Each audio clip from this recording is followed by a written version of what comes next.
নমস্কার বন্ধুরা, ঘরোয়া কিচেনের আরও একটি নতুন ভিডিওতে আপনাদের সবাইকে ওয়েলকাম জানিয়ে আজকের ভিডিওটি শুরু করছি। আজকের ভিডিওটি কি হতে চলেছে সেটা আপনারা এতক্ষণে দেখে নিয়েছেন। আজ আমি বানাবো সুজির রসবড়া। কোনো রকম চাল ছাড়াই এরকম পিঠে কিন্তু আপনারা বাড়িতে বানাতে পারেন, শুধুমাত্র সুজি দিয়ে। আর পিঠেটা কতটা সফট হয়েছে সেটা আপনাদের আমি প্রথমেই কেটে দেখিয়ে দিলাম। তাহলে বন্ধুরা পুরো ভিডিওটি কিন্তু অবশ্যই দেখতে হবে। চলুন তবে ভিডিওটি শুরু করা যাক।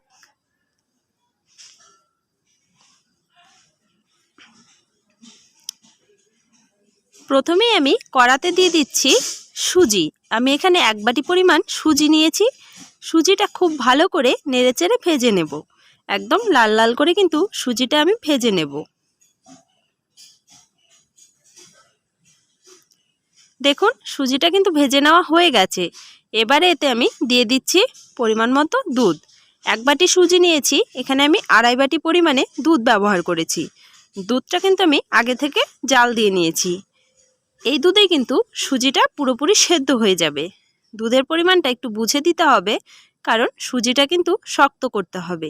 দিয়ে দিলাম সামান্য পরিমাণে লবণ, আর দিয়ে দেব আমি এখানে বড় চামচের 3 চামচ মতো নারকেল কোড়া। খুব বেশি নারকেল ব্যবহার করবেন না, সেক্ষেত্রে কিন্তু সুজির আঠালো ভাবটা চলে যাবে, পিঠে বানাতে একটু অসুবিধা হয়ে যাবে। আর সুজিটা আমি কতটা শক্তভাবে নামাচ্ছি সেটা আপনাদের আমি দেখিয়ে দিচ্ছি। দেখুন সুজিটা কিন্তু অনেকটাই শক্ত হয়ে গেছে, আর এটা নামানোর পরে ঠান্ডা হলে কিন্তু আরও শক্ত হয়ে যাবে। এই অবস্থাতেই সুজিটা আমি নামিয়ে নেব। একটা পাত্রে সুজিটা আমি নামিয়ে ঠান্ডা হতে রেখে দেব। ঠান্ডা হয়ে গেলে এটা কিন্তু হাতের সাহায্যে একটু মেখে নিতে হবে। এতে কোনো চালের গুঁড়ো, ময়দা, আটা কোনো কিছু দিতে হবে না।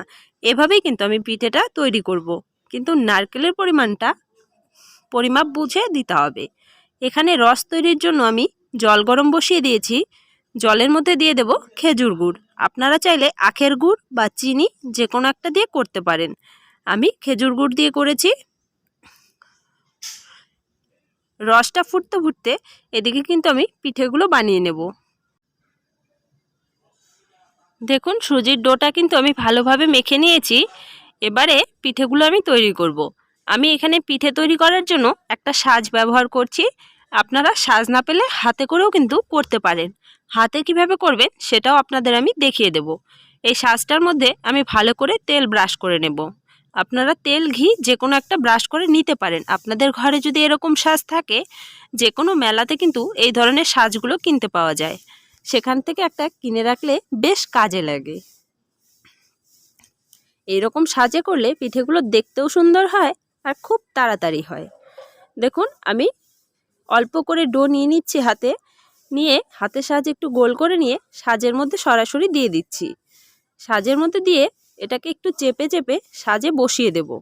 আর বের করার সময় খুব সহজেই কিন্তু এটা হাতে চলে আসবে। দেখুন সাইড থেকে হাতের সাহায্যে একটু টানলেই কিন্তু খুব সুন্দর উঠে আসছে, কারণ সাজের মধ্যে আমি তেল ব্রাশ করে নিয়েছি। দেখুন কি সুন্দর ডিজাইন হয়ে গেল। এই ধরনের ডিজাইন কিন্তু হাতেও করা যাবে, তাতেও কিন্তু কোনো অসুবিধে নেই। আর এটা যে কোনো ধরনের ডিজাইন করলেই হলো। এভাবেই কিন্তু আমি সব পিঠেগুলো বানিয়ে নেব।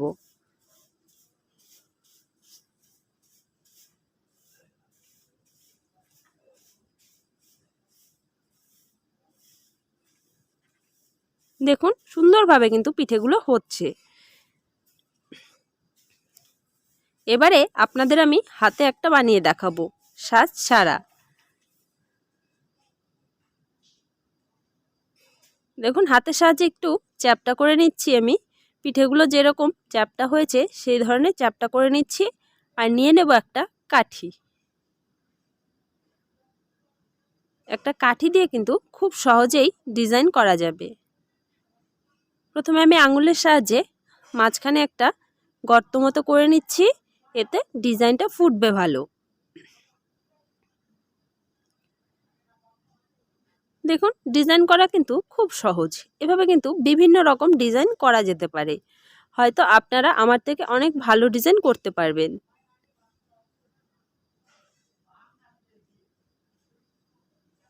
দেখুন একটা পিঠেও কিন্তু আমার ফেটে যাচ্ছে না। চালের গুঁড়ো ছাড়া সুজি দিয়েই কিন্তু মন চাইলে এভাবে পিঠে বানিয়ে খাওয়া যেতে পারে। এভাবেই আমি সমস্ত পিঠেগুলো বানিয়ে নেব।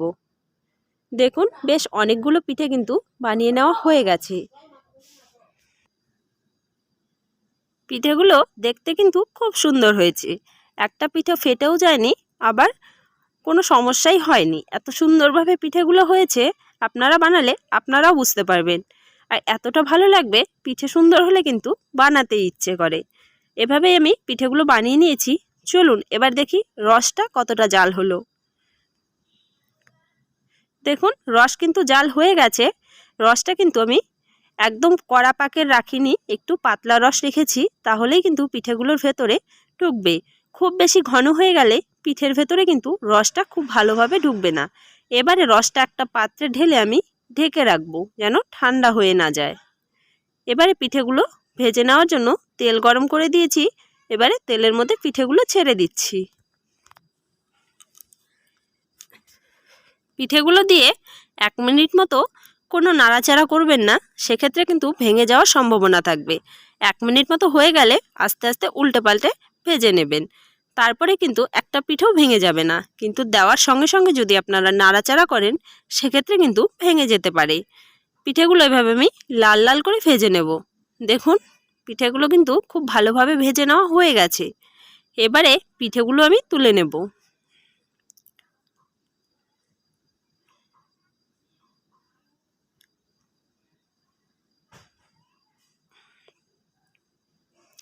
আপনারা যদি চান সুজিটা যখন রান্না করেছি তার মধ্যে একটু মিষ্টি দিয়ে এভাবে ভেজেও খেতে পারেন, কিন্তু আজ আমি রসেই করব। আর ভাজাটা আপনাদের আমি অন্য আরেকদিন শেয়ার করব।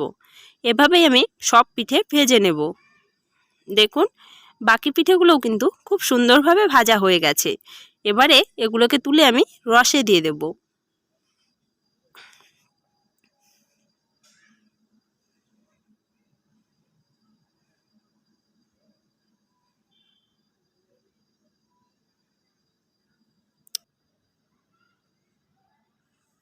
দেখুন পিঠেগুলো কিন্তু আমি রসে ছেড়ে দিচ্ছি।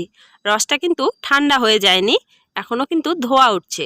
আপনারাও চেষ্টা করবেন রসটা একটু গরম গরম রাখার, তাহলে পিঠেগুলো খুব ভালোভাবে কিন্তু ভিজে যাবে। আর এভাবে দিয়ে আধ ঘন্টা থেকে আমি ঢেকে রাখবো।